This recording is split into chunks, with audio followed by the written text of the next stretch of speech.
Commissioner, I read your Facebook post a while ago, a couple of hours ago, and you started with this. Ang sinabi niyo po, basically, different auditors with different processes and objectives. And the audit on confidential funds isn't done by a resident auditor. Instead, by the chair or delegated, and in this case, by the Intelligence and Confidential Fund Unit, or yung naririnig po natin kanina na ICFAO.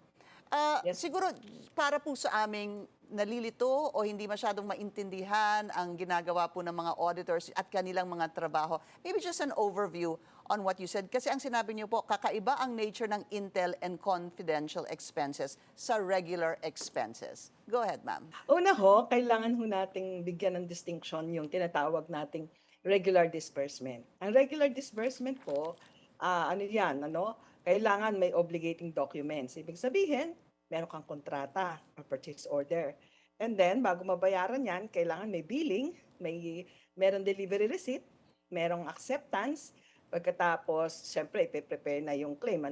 Yung disbursement voucher, lalagay lahat ng supporting documents, aaprubahan in terms of validity of the claim, legality, completeness of supporting documents, and then, syempre, yung approving authority, And then, ite-prepare yung cheque. Regular disbursements yan.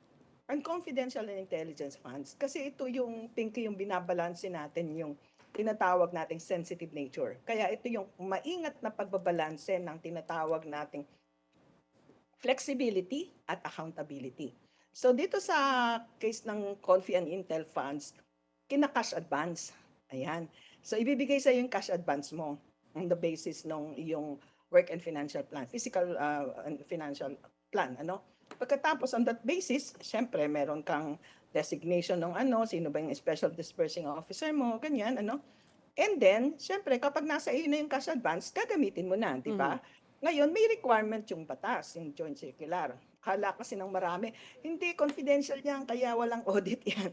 Meron. Pero ito hindi nakikita ng resident auditor. Yung ating team doon sa ahensya.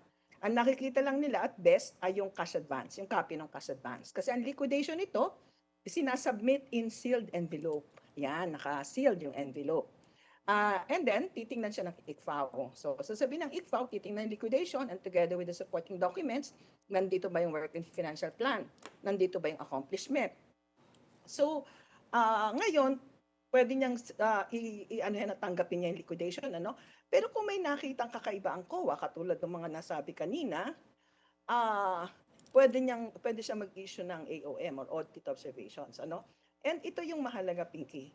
Ang liquidation ng intelligence and confidential funds ay nakasalalay dun sa tinatawag nating certificate ng special disbursing officer. Kasi sinasabi doon na this is to certify na itong cash advance na binigay sa akin na nililiquidate ko ngayon ay ginamit ko talaga lahat sa aming confidential expenses. Matindi yung certification na yon kasi yun lang yung parang hinihinging patunay, di ba? Wala muna yung mga dokumento Pero ang mahalaga pa rin ay nagse-certify siya na in the event na kailanganin ng COA, pwede siyang maglabas ng mga dokumento at makalagay nga doon, meron siyang tinatawag na lalagyanan, kung saan nandun ang kanyang journal at ipepresent na yung kanyang mga evidence, Kaya pag binalikan natin yung joint circular, na andun yung process ng liquidation, anong document ang kailangan.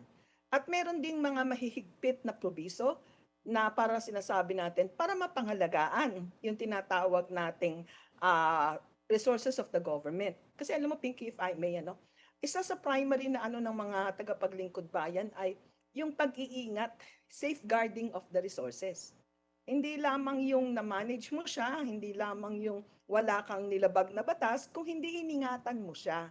Kaya parang nakalagay din dun sa joint circular yung responsibility ng head of office na mag-institute, mag-adapt ng internal control. Ibig sabihin, alam natin, malaki itong amount na ito, di ba?